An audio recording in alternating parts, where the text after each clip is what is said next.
Hello सांग माने नमस्कार जय जगन्नाथ। आज मु मटर पनीर करुच्ची बिना पियाज रसुण तो आपण मैंने तो सब आपण हिसाब से करुवे। आज मो मैंने मुझे करुच्ची सेमती टिके करके खाइले जानवे बहुत बढ़िया टेस्ट। आ थरे जदि खाइबे आप पाटरू छाड़बनी इच्छा हम आ सब बनवाई।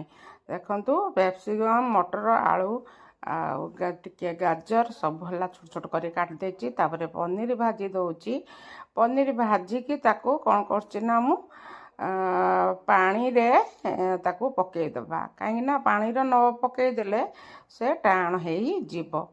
तो देखो फ्रेंड मुझे अदा जीरा टमाटो आउ काजू तो यहाँ मु पेस्ट करके रखी।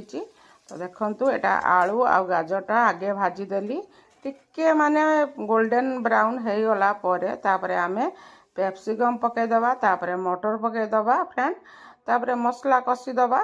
देखो फ्रेंड तरकारी तैयार हो गला। एमती थरे खातु मते मन पकेबे निश्चित एमती बढ़िया लगे। मु ग्यारंटी देकी कहूँ। मो भिडियो भल लगे लाइक शेयर कमेंट करिए। जय जगन्नाथ फ्रेंड लव यू।